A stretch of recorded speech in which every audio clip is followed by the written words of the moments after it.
오늘 함께 보실 하나님의 말씀 사무엘상 11장 14절입니다. 사무엘상 11장 14절 말씀 우리 다 같이 합독하겠습니다. 사무엘이 백성에게 이르되 오라 우리가 길갈로 가서 나라를 새롭게 하자. 아멘. 하나님의 은혜가 함께 하시기를 축복합니다. 오늘 이 시간 하나님이 여기 함께 계십니다. 여러분의 가정에도 하나님의 평안이 넘치기를 축원합니다. 오늘 오후 예배 2시에 광화문 일대에서 오라 우리가 길갈로 가서 나라를 새롭게 하자는 말씀, 본문의 말씀으로 한국교회 100만 성도가 모여서 하나님 앞에 큰 예배를 드리게 됩니다. 저는 이 시간 그동안 한국교회에 많이 알려진 차별금지법과 관련된 몇 가지 자료들을 그대로 가지고 와서 지금 시대가 얼마나 위험한 시대인지 나누고, 그리고 사무엘상 11장과 12장의 말씀으로 나라를 새롭게 하는 방법에 대해서 말씀드리겠습니다. 여러분, 이 차별금지법이 동성애 차별 문제로 부각되어 기독교만의 이슈인 것처럼 비춰지고 있지만 이것은 전 국민의 표현의 자유를 억압하는 악법입니다. 차별을 받고 있는 사람들이 있다면 우리 사회가 보호해 주는 것은 맞습니다. 그래서 우리나라는 차별받는 사람들을 보호하기 위해서 개별적 차별금지법이 이미 시행되고 있습니다. 이 법에는 남녀고용, 평등, 임산부, 장애인, 교육기본법, 또 외국인 근로자 고용 등 차별받는 분들을 위해서 많은 법안들이 이미 시행되고 있습니다. 이 포괄적 차별금지법이 정말 소수를 위한 법이라면 현재 잘 시행 중인 개별적 차별금지법을 재개정하면 됩니다. 그런데 왜 포괄적 차별금지법을 새로 만들려고 하는 것인지, 또한 이것이 시행되면 어떤 일이 일어나는지 말씀을 드리겠습니다. 우리는요, 개별적 차별금지법이 시행되고 있고 그동안 이것은 건전한 비판이다, 차별이 아니다라고 여겨져 오면서 개별적 차별금지법에 포함되지 못한 그런 부분이 있습니다. 이 세 가지 내용들을 포괄적 차별금지법에 넣어서 새로운 법을 만들려는 시도를 하고 있어요. 이 포괄적 차별금지법에 포함시키려 하는 내용이 한 세 가지가 되는데, 첫째는 성적 지향입니다. 이것은 말 그대로 동성애를 비판하지 못하게 하는 거예요. 그리고 결국은 동성끼리 남자와 여자와 결혼을 하고 가정을 이루는 것을 인정하기 위한 방향으로 흘러가고 있는 것입니다. 포괄적 차별금지법에 또 추가시키려는 것이 사상의 문제입니다. 예를 들어서 종북 사상을 가진 사람을 비판하는 것도 차별이 되는 거예요. 만약 누군가가 나는 김일성을 믿는 주체 사상을 신봉한다고 하면서 그가 공무원이 되려고 할 때 그를 취업을 시켜주지 않는다, 그러면 그것이 차별이 되는 것이고, 그의 사상을 비판하면 차별이 되는 것입니다. 여러분, 지금도 반국가 세력이 암약하고 있는데 포괄적 차별금지법이 통과되게 되면 그들에게 족쇄를 풀어주는 꼴이 되죠. 그리고 새로 들어가는 또 하나는 종교입니다. 지금 여러분, 한국교회를 어지럽히고 있는 이단 가운데 신천지가 엄청나게 문제를 일으키고 있는데, 신천지의 이만희 교주에 대한 비판도 문제가 될 수 있고, 극단적 이슬람은요 테러를 일으키고 있잖아요. 그런데 우리가 그런 것도 비판할 수 없게 되는 거예요. 그것을 비판하면 차별금지법에 걸리게 되는 것입니다. 여러분, 이 세 가지는 그동안 차별이 아니다, 건전한 비판이다, 그렇게 인식되어 왔어요. 그런데 이제는 이러한 이슈들을 포괄적 차별금지법이라는 법의 이름으로 듣기 좋게 포장을 해가지고 새롭게 내놓으려고 하는 것입니다. 포괄적 차별금지법은 정말 심각한 악법입니다. 여러분, 각자의 건강한 양심과 표현의 자유를 심각하게 제약하는 법이에요. 이런 법이 만들어지면 가장 심각한 타격을 받는 것은 교회입니다. 동성애에 관한 이야기를 좀 더 하자면, 우리나라는 이미 동성애가 불법이 아닙니다. 동성애를 한다고 아무런 차별도 받지 않습니다. 이미 사회적 분위기가 동성애에 대해서 그런가 보다 이렇게 생각을 하죠. 이렇게 이미 불법이 아닌 동성애를 합법화하려는 시도와 이미 실제 차별을 받고 있지 않는데 그것을 부각시켜서 시행하려고 하는 것은 반대 세력을 축소하려는 시도로밖에 보이지 않습니다. 또 여러분, 포괄적 차별금지법은 교회에서 동성애를 반대하는 설교를 해도 차별하지 않는다 이런 주장이 있는데 이 점도 바로 잡을 필요가 있어요. 여러분, 종교시설에서 동성애를 비판하는 설교는 제재 대상이 아닐 수 있지만 이것이 유튜브나 방송이나 다른 미디어로 나가게 되면 제재를 받을 수 있습니다. 이것은 결과적으로 교회 설교 자체가 제한될 수 있는 거예요. 지금 인권위원장 말고 이전에 국가인권위원장이 동성애 관련 비판에 대해서 처벌하지 않겠다 이렇게 발언을 한 적이 있습니다. 그런데 그것은 말장난이에요. 여기서 말하는 처벌은 형사처벌이고 손해배상과 같은 징벌은 가능합니다. 그런데 징벌 금액이 상당하다는 거예요. 만약에 성소수자가 동성애를 비판하는 강연이나 설교를 듣고 불쾌감을 느꼈다고 국가인권위원회에 진정을 제기하면 먼저 시정 권고를 받습니다. 그리고 그 시정명령을 이행하지 않을 경우 3천만 원 이하의 이행강제금이 부과됩니다. 그리고 더 무서운 사실은 이 이행강제금을 중복해서 부과할 수 있어요. 여러분, 사실 3천만 원 이하의 이행강제금을 계속해서 지속적으로 부과받으면 해당 단체는 곧바로 어려워질 수밖에 없습니다. 올해 여러분 파리올림픽 개막식에서 여장을 한 남성들 트랜스젠더들이 나와서 공연을 했습니다. 그리고 예수님의 최후의 만찬을 조롱하는 패러디를 하면서 타 종교라면 절대 할 수 없는 그런 일을 했죠. 이처럼 오늘날 기독교는 조롱의 대상이 되고 있어요. 하나님께서 창조한 인간이 하나님을 거부하고 감히 마음대로 하나님을 조롱하는 그런 시대가 되었습니다. 반면에 유도 세계 챔피언 세르비아 선수가 경기장에 입장할 때 십자가 표시를 했다고 5개월간 출전 자격 정지 처분을 받았어요.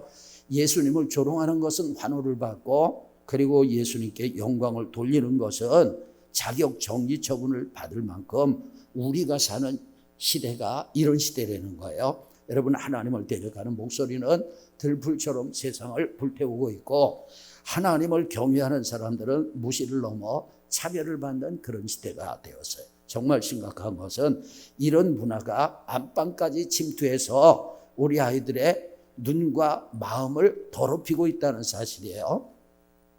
놀라운 것은 미국의 뉴욕주는 성을 구분할 때 공식적으로 31개를 인정합니다. 제가 볼 땐 정신병자들 같아요.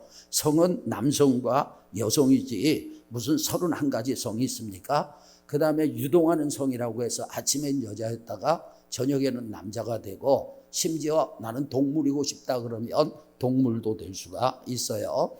미국의 공립학교에서 한 아이가 교실에서 변을 받습니다. 자기는 고양이라고 생각하고 그렇게 한 거예요. 문제는 이런 상황에서 교사가 제대로 훈육할 수 없다는 현실이죠. 여러분, 왜 이토록 성에 대한 해방을 집요하게 강조하는 움직임이 일어나고 있을까요? 성 정체성을 무너뜨리는 것은 단순히 젠더에 관한 이슈로 끝나지 않아요. 하나님의 창조 가운데 결코 변개할 수 없는 것이 남성과 여성입니다. 여러분, 그렇게 믿으시죠? 하나님의 창조 원리를 바꾸려는 것은 하나님을 대적하는 거예요. 이것이 미국이나 다른 나라의만의 이야기가 아니에요. 우리나라에서도 동성결혼 법제화가 초일기에 들어섰습니다. 이러한 시도가 입법부, 사법부, 행정부에서 계속해서 이루어지고 있어요. 다니엘서 7장 25절 같이 읽겠습니다. 그가 장차 지극히 높으신 이를 말로 대적하며 또 지극히 높으신 이의 성도를 괴롭게 할 것이며 그가 또 때와 법을 고치고자 할 것이며 성도들은 그의 손에 붙임받아 한 때와 두 때와 반 때를 지내리라. 아멘. 마지막 시대의 특징 중에 하나가 뭐냐면 마귀와 적그리스도, 거짓 그리스도가 법을 가지고 논다는 것입니다. 그러니까 악한 정치인들을 이용을 해가지고 악법을 만드는 거예요. 그리고 그 법을 통해서 하나님을 대적하고 경건한 그리스도인들을 압박하는 것입니다. 여러분 다니엘서 6장 8절 다 같이 읽겠습니다. 그런즉 왕이여 원하건대 금령을 세우시고 그 조서에 왕의 도장을 찍어 메대와 바사에 고치지 아니하는 규례를 따라 그것을 다시 고치지 못하게 하옵소서 하며 아멘. 여러분 이 말씀은요 다리오 왕 때 하나님의 사람 다니엘을 대적하기 위해서 정족들이 악법을 만들었습니다. 그리고 왕에게 그 법에 어의를 찍어달라고 도장을 찍어달라고 왕을 설득하는 그런 내용이에요. 결국 다리오 왕은 그들의 설득에 넘어가서 여러분 그 악법에 도장을 찍었습니다. 그 결과 다니엘은 사자굴에 들어가게 되었던 거죠. 그런 것처럼 마지막 때에는요 세상의 법으로 그리스도인들을 옥죄게 될 것입니다. 그리스도인들은 세상의 법에 굴복하지 않기 때문에 범죄자가 되는 그런 시대가 오게 되는 거예요. 지금 대한민국은요 하나님을 대적하고 거룩한 믿음의 사람들을 범죄자로 만들려고 하는 포괄적 차별금지법이 법제화되기 직전에 있습니다. 그래서 오늘 오후 2시에 광화문에 모여서 함께 예배하며 집회하자고 하는 것이죠. 오늘 광화문 예배의 슬로건은 건강한 가정, 건강한 나라입니다. 여러분 건강한 가정이 세워져야 건강한 나라가 되는 것이죠. 그리고 오라 우리가 길갈로 가서 나라를 새롭게 하자는 본문의 말씀을 붙잡고 이제 추진을 하게 되는데 저는 이 시간 나라를 새롭게 하는 방법 몇 가지를 말씀을 드리겠습니다.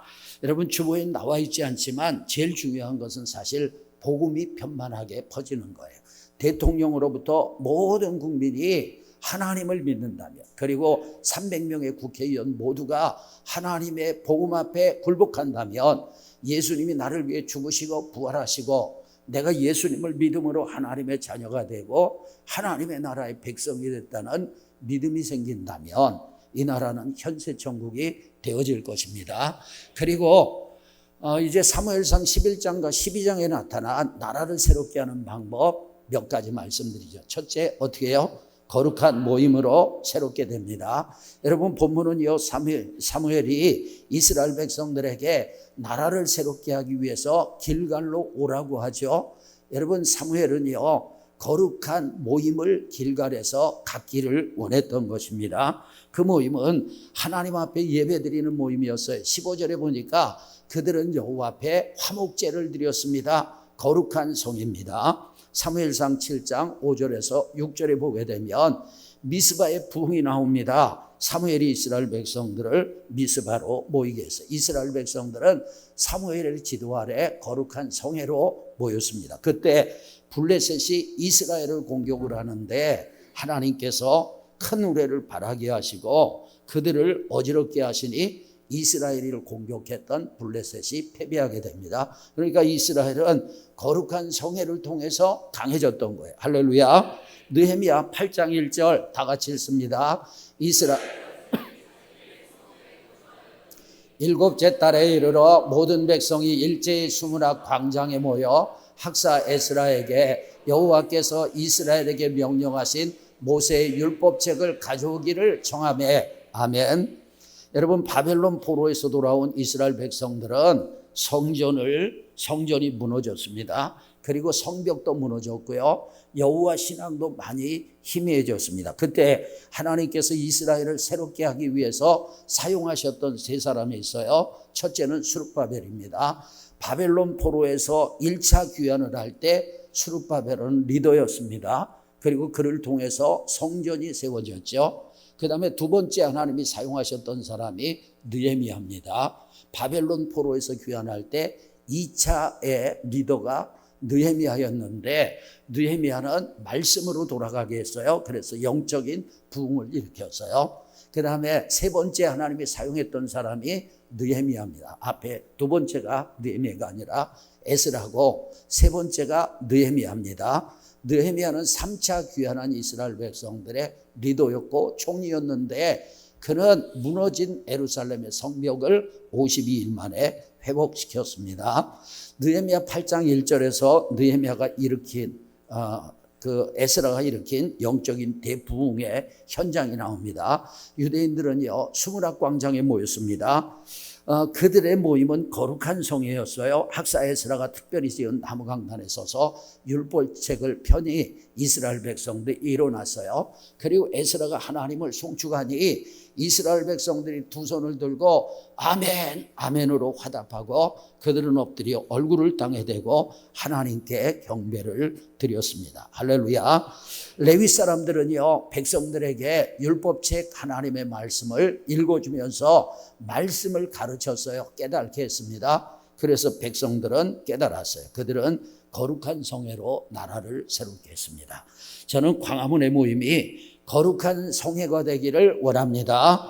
하나님의 은혜를 사모하는 사람들이 겸손한 마음으로 모이고 죄악에 대한 진정한 회개가 있고 거룩한 하나님의 말씀이 선포되고 우리의 창조주여 우리의 구속자여 우리의 보호회사가 되시는 삼위 하나님께 영광을 돌리는 거룩한 성회가 되기를 원합니다. 갈 수 있는 분들은 다 가십시오. 갈 수 없는 분들, 다른 사정 때문에 못 가시는 분들은 유튜브를 통해서 시청하시고, 그래서 여러분 그 결과 하나님께서 이 대한민국을 새롭게 해주시기를 소망합니다. 두 번째로는 하나님이 기뻐하시는 지도자로 나라를 새롭게 합니다. 여러분 15절에 보니까 모든 백성이 사울을 왕으로 삼고 나라를 새롭게 하려고 길갈에 모이게 되죠. 그런데 이것은 판단 미스였습니다. 왜냐하면 사울은 하나님이 기뻐하시는 지도자가 아니었기 때문에 그래요. 여러분 12장에 보면 사무엘은 이스라엘 백성들이 사울 왕을 구한 것은 하나님 앞에 큰 범죄라고 그렇게 말하고 있습니다. 이후의 말씀을 보게 되면 사무엘이 하나님께 기도하니 하나님께서 하늘에서 우레와 비를 내려주시고 이스라엘 백성들은 하나님 앞에 두려워했습니다. 국가의 지도자라고 다 하나님이 세우시는 것은 아니라는 거예요. 여러분 지도자가 잘못 세워지면 망하는 나라가 있죠. 대표적인 것이 북한 아니겠습니까? 여러분 북한의 김일성 산부자는 악한 지도자의 표본입니다. 그들은 북녘 땅을요 생지옥으로 만들었고 국민들의 삶을 영적으로 정신적으로 육체적으로 경제적으로 파탄을 냈습니다. 그리고 지도자를 잘못 세워 망한 나라가 바로 베네수엘라입니다. 베네수엘라는 인구가 3천만에 불과하지만 세계 최대 원유 매장량과 세계 4위의 가스 매장량을 가지고 있고 기타 광물 매장도 엄청난 자원 부국입니다. 그런데 지금 베네수엘라는 완전히 폭망했습니다. 결정적인 원인은 1998년 12월 대통령에 당선된 우고 차베스 때문에요. 그는요 반미 민족주의, 사회주의, 포퓰리즘을 추진했습니다. 그가 추진했던 이런 것들은요 지금 우리나라의 국회의원들 가운데 운동권 출신들, 종북 세력들이 추진하고 있는 거예요. 그는 자신의 노선을 21세기 사회주의라고 했습니다. 이건 뭐냐? 공산주의로 가겠다는 거예요. 여러분 우리나라의 조국 대표도 자신은 사회주의자다 이렇게 얘기를 했는데 자신이 공산주의자라는 거예요. 여러분 국가 경제가 어려우니 여성들은 머리카락도 팔아요. 그리고 모유도 팔아요. 몸도 팝니다.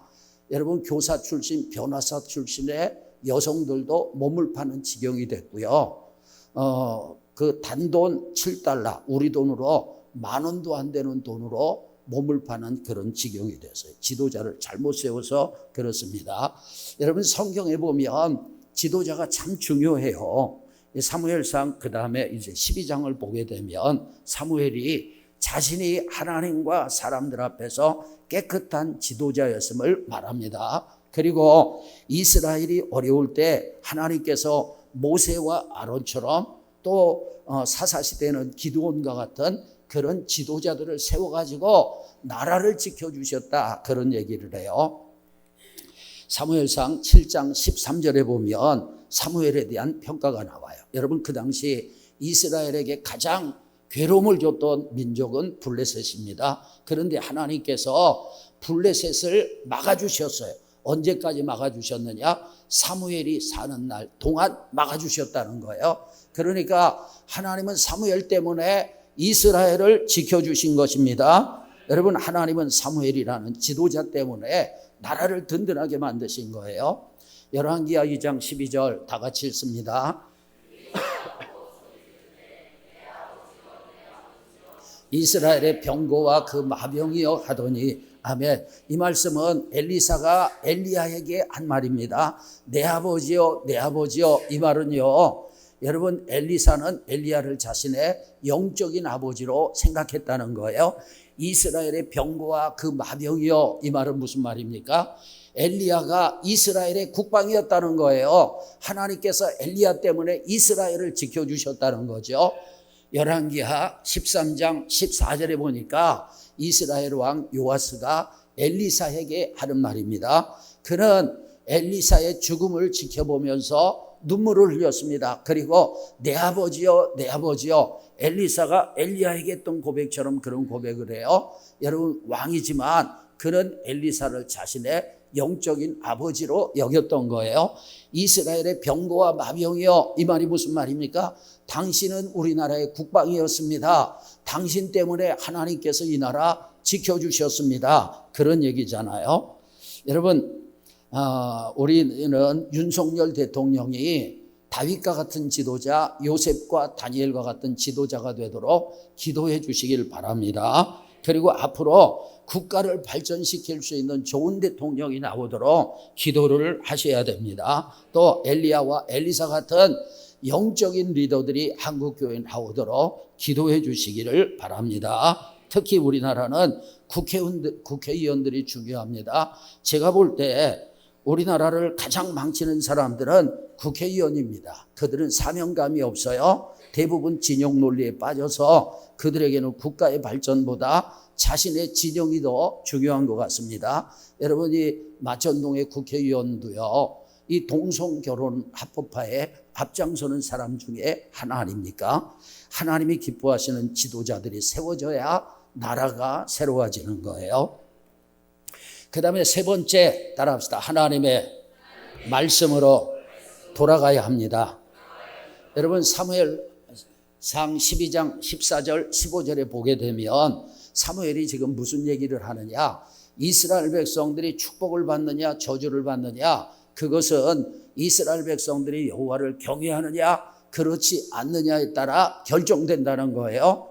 그런데 이스라엘 백성들이 여호와를 경외하는 증거가 뭐냐? 그것은 하나님의 말씀을 듣고 그 말씀에 순종하는 것이라는 거예요. 하나님의 말씀을 듣지 않고 순종하지 않는 사람들은 하나님을 경외하는 사람이 아니라는 것입니다. 그렇기 때문에 나라를 새롭게 하려면 하나님의 말씀으로 돌아가야 돼.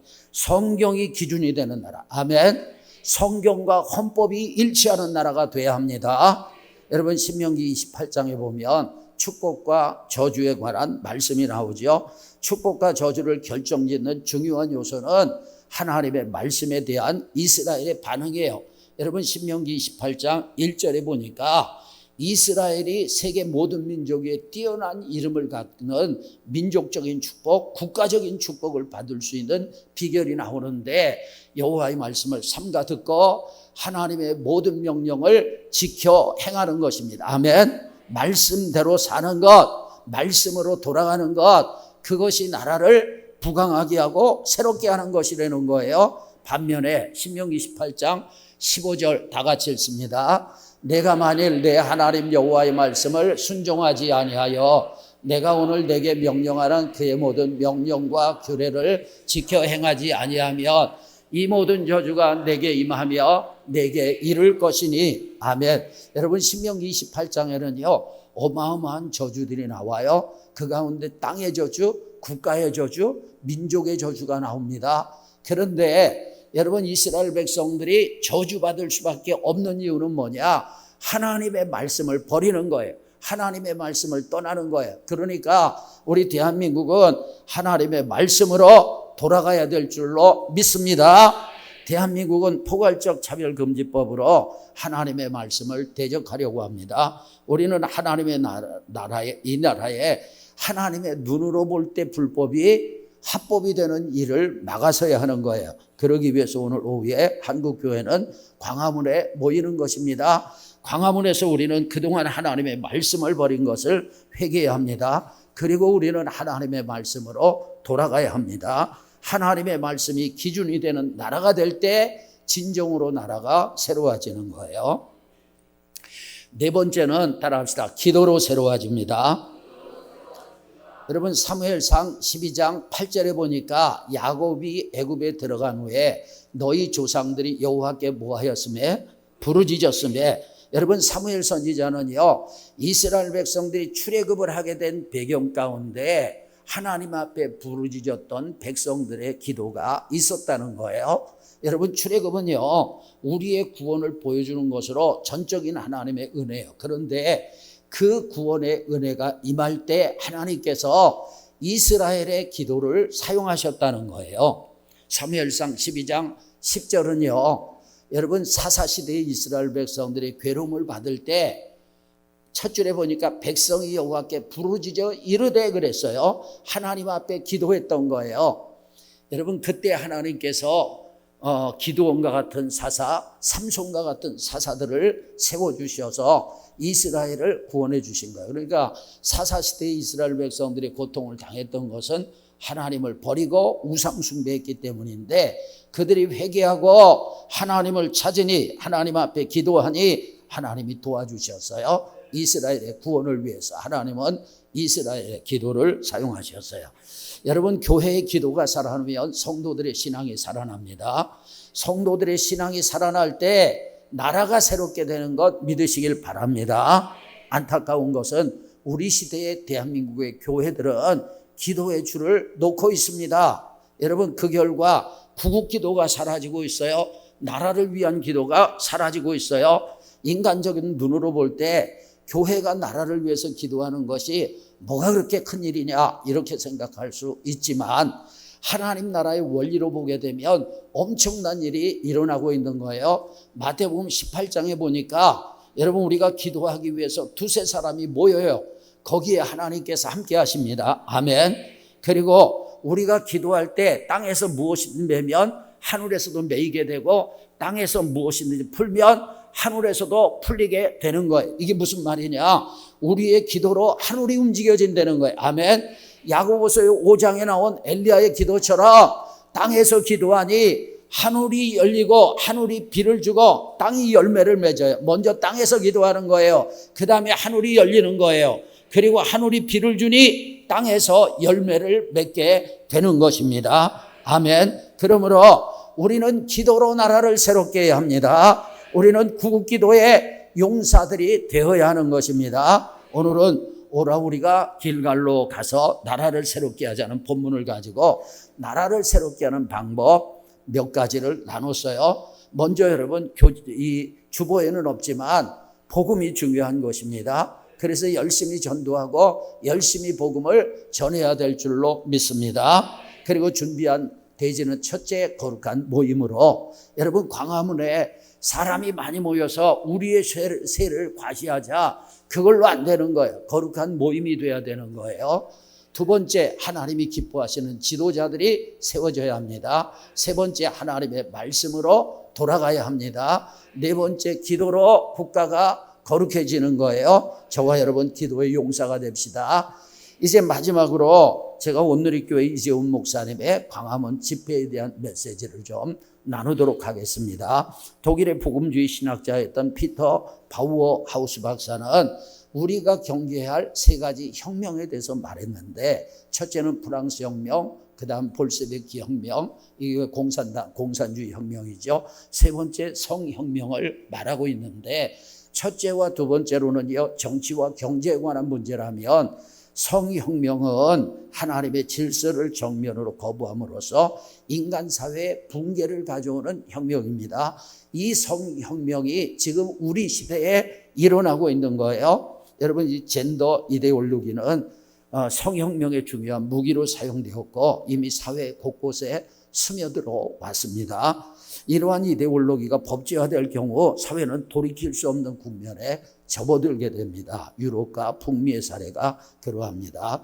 인간의 성이 창조주 하나님에 의해서 부여된 것이 아닌 인간 스스로 정할 수 있는 것이 합법화되고 그러한 법이 사회가 기준이 돼서 사회가 구성된다면 세상은 전혀 다른 세상이 될 것입니다. 최근에 미국에 거주하는 여러 한인 교포들의 자녀들이 학교에서 겪는 사례들은 매우 충격적입니다. 어느 가정의 자녀는 학교에서 실시하는 성 정체성을 구별하는 테스트에서 생물학적 성과 다른 성이 나오자 학교에서 호르몬 치료를 시작을 했습니다. 그건 치료가 아니라 아이를 망치는 거죠. 더 큰 문제는 이를 부모에게 알리지 못하게 했습니다. 부모가 문제를 인지할 때 자녀는 이미 호르몬 치료로 인해서 엄청난 성 정체성을 겪고 있을 때였죠. 어느 가정은요, 부모가 이러한 자녀를 치료하려고 할 때 국가가 강제적으로 부모와 자녀를 분리시키기도 했습니다. 학교에서 아이들은요, 각자 주장하는 성이 있기 때문에 he나 she를 자유롭게 사용할 수 없어요. 그래서 그들은 이러한 트러블을 없애기 위해서 they라는 대명사로 부른다고 합니다. 사회적 성을 합법화한 법을 근거로 한 교육제도 때문이에요. 유럽에서는 이러한 법이 제정된 이후에 트랜스젠더 청소년이 급증하고 있습니다. 이번에 로잔 대회에 참석한 유럽의 신학자는 유럽에서 이러한 법이 잘못되었다는 것을 인정하고 이제 돌이켜야 한다는 서명운동이 시작되었다고 합니다. 대만의 한 목회자는 자신들이 너무 안일했기 때문에 동성결혼이 합법화되었다고 자책했습니다. 여러분, 아시아에서요, 대만은 최초로 동성결혼이 합법화된 그런 나라예요. 동성결혼 합법화 이후에 많은 그리스도인들이 서명을 했지만 법을 되돌릴 수 없다고 안타까워했어요. 그런 한국교회는 이를 꼭 막아내기를 간청했어요. 여러분, 한국교회는요, 동성결혼 합법화를 막기 위해서 최선을 다하고 있어요. 여러 단체들이 만들어지고 활동하고 있습니다. 국회에서 여러 차례 시도를 했지만 실패한 것은 이러한 반대 활동의 결과였어요. 여러분, 대부분요, 이 진보적인 그런 정당에서 포괄적 차별금지법을 통과시키려고 하고 있습니다. 오늘 오후 한국교회는 광화문에 모여 함께 기도하고 정부와 국회에 우리의 뜻을 전하는 연합예배와 집회를 가집니다. 부산에서 목회하시는 손현보 목사님의 주창으로 시작되었고 여러 교단들이 함께하기로 뜻을 모아 준비했고 우리 교단도 여기에 함께하기로 했습니다. 어떤 분들은요, 꼭 광장에 나가야 하는가, 점잖게 조용히 의사를 전달하면 되지 않는가 이렇게 생각할 수 있는데 여러분, 이재훈 목사님도 그런 생각을 많이 했고 또 그러한 시도를 하기도 했답니다. 의원들을 만나고 법관들도 만나고 노력했어요. 그런데 대한민국 사회가 그렇게 점잖게 조용한 활동으로 크게 영향을 받지 않는다는데 문제가 있습니다. 여러분, 사학법과 관련해서 한국교회가 기독교 학교를 사학을 지키기 위해서 많은 노력을 기울였지만 계속되는 입법은요, 기독교 사학을 말살하는 정책과 법뿐이었습니다. 그 결과 오늘날 기독교 신앙을 가지고 세운 기독교 학교에서 성경을 가르치지 못하고 있습니다. 과거에 여러 교단과 학교 지도자들이 삭발까지 하면서 항의했지만 소용이 없었어요. 그때 이렇게 힘을 모으는 집회가 있었더라면, 더 많은 교회와 성도들이 참여했더라면 국회가 과연 그렇게 했을까 생각해 봅니다. 여러분, 우리나라가 처한 현실은 비상시국입니다. 지난 7월 대법원이 동성 동반자를 건강보험의 피부양자로 인정한 것은 사실상 배우자로 인정한 것으로서 장차 동성결혼 합법화에 문을 여는 결정으로 보여집니다. 따라서 우리 그리스도인들은 법원과 국회와 정부의 하나된 의지를 보여줘야 하는 것입니다. 한국교회가 하나 되어 동성결혼 합법화를 저지할 수 있는 은혜가 있기를 소망합니다. 또한 우리는 우리 자신의 죄와 부족함을 회개하는 마음으로 모여야 합니다. 우리가 모일 때 여러분 우리는 악한 길에서 떠나고 스스로 낮추고 기도하며 회개하며 하나님의 얼굴을 찾아야 합니다. 그럴 때 하늘에서 하나님께서 들으시고 우리의 죄를 사하시고 우리의 땅을 고쳐 주실 것입니다. 오늘 연합예배는 회개의 예배요, 하나님의 창조 질서를 수호하는 거룩한 예배가 될 것입니다. 그러므로 여러분 적극적 참여를 부탁드립니다.